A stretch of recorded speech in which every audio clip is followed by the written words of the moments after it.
Sweden में आज से 2 दिन पहले 3 दिन पहले एक दयूस है रेज़मस प्लूडन नामी।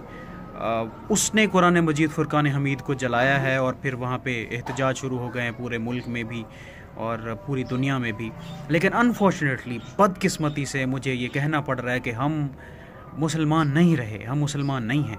और बार बार ऐसा, मैंने पहले भी वीडियो बनाई थी कि बार बार ऐसा होता रहेगा क्योंकि हमारे पास और कुछ चारा है नहीं ना। अब हमारे पास चारा सिर्फ यही है कि हम एहतजाज कर सकते हैं। डूब के मर जाना चाहिए हम मुसलमानों को, और मुसलमान कहने को भी हम मुसलमान नहीं हैं। और मैं आपको बताऊं कि इस तरह के जो राइट्स हैं ना, ये जिस तरह के इस्लामिक फोबिया, जिस तरह की ये लोग शख्सियात मौजूद हैं। अब इसके पीछे कहानी क्या है, कौन कौन से अवामिल थे, ये प्लूडन नामी ये दयूस, ये सुअर की औलाद है कौन, ये मैं इसके बारे में आपको बताता हूँ। आज से कुछ अर्सा पहले, यानी 1 साल पहले, जब पिछला रमज़ान मुबारक आया था, तो इसी बंदे ने, बेसिकली ये डेनमार्क का रहने वाला है, वहाँ की भी इसकी रिहाइश है और स्वीडन में भी इसकी रिहाइश है।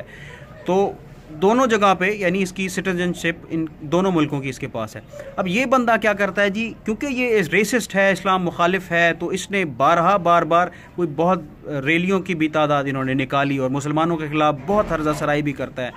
तो ऐसे लोगों को प्रमोट भी तो करता है ना वेस्ट। आप जानते हैं जिस तरह से हमारा कंडीशन है मुसलमानों की, वो बढ़ा चढ़ा के इन सारी चीज़ों को पेश करते हैं। तो ये बंदा जी पिछले साल इसने रमज़ान मुबारक में एक बाकायदा टूर शुरू किया था, नौज़ बिल्ला के कुरान मजीद को हम जहाँ भी मुस्लिम कम्युनिटी है उनके सामने वहाँ पे जाके जलाएंगे। लेकिन खैर स्वीडन ने इनको रोक दिया था और 2 साल की पाबंदी भी लगाई थी। लेकिन अब स्वीडिश हुकूमत ने दोबारा इस बंदे को इजाज़त दी है और नौज़ बिल्ला इन्होंने तुर्की के सफारत खाने के सामने उन्होंने कुरान मजीद को जलाया है। आप सोच सकते हैं कि इस तरह की जब चीज़ें हो रही हैं और हम ना, वो जैसे कहते हैं ना कि हाथ कटे हुए होते हैं, हम कुछ भी नहीं कर पा रहे। और ऐसा होगा, और वो क्यों होगा, जब इस अल्लाह के बनाए हुए जहान में, इस दुनिया में अल्लाह का निज़ाम नहीं होगा तो यही होगा। फिर हम ऐसे ही बेबस नज़र आएंगे और हमारा आखिरी हल यही होता है कि हम एहतजाज करेंगे।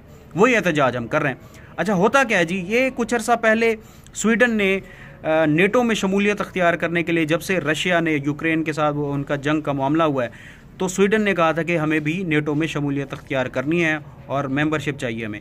और नेटो के ममालिक में अब 30 ममालिक हैं, उन 30 ममालिक में एक तुर्की भी है। लेकिन तुर्की ने मुखालफत की, एक और भी मुल्क है, तो वो कहते हैं जी कि हमें इसकी मेंबरशिप चाहिए। फिर तुर्की ने इसलिए मुखालफत की क्योंकि उन्होंने कहा कि वहाँ पे मौजूद कुछ 130 के करीब एक लिस्ट थी जो तुर्की ने उनको दी थी, जो टेररिस्ट हैं बेसिकली, वो तुर्की के ख़िलाफ़ हर्जा सराई करते हैं और उनकी मुखालफत में और इस्लामिक फोबिया वो सब कुछ करते हैं। तो फिर तुर्की ने कहा कि जी वो हमें 130 बंदे भी दें और जो वहाँ पे टेररिस्ट मौजूद हैं, जब तक उनको आप नहीं देंगे हम आपको मेंबरशिप के लिए राज़ीनामा नहीं देंगे। क्योंकि एक भी मेंबर अगर मुखालफत कर दे तो फिर नेटो की मेंबरशिप नहीं मिल सकती। उसमें यूनाइटेड स्टेट्स भी है, जैसे कि आप जानते हैं कि वहाँ पे यूके भी है, बाकी भी सारी यूरोपियन कंट्रीज़ मौजूद हैं। तो इन्होंने ऐसे किया कि जी अगर हमें मुखालफत की जा रही, हमें नहीं दिया जाएगा इसमें हिस्सा, तो हम ऐसे करेंगे। फिर यही बंदा, क्योंकि ये राइट विंग वहाँ पे जो पार्टी है उनका लीडर है बेसिकली ये दयूस, तो इस बंदे ने वहाँ पे जाके कुरान मजीद को जलाया है। और ये बदकिस्मती से ऐसी तफसीलात हमें देनी पड़ती हैं यार। डूब के मर जाना चाहिए मुसलमानों को अगर इस तरह से हमने ज़िंदगियाँ गुजारनी हैं। मैंने बारहा पहले भी कहा है कि जब तक अल्लाह के इस जहान में निज़ाम नहीं होगा मुसलमानों का, तो मुसलमानों के साथ हम तो नहीं जला सकते बाइबल, क्योंकि हमारा ईमान है, वो हमारी बुक है।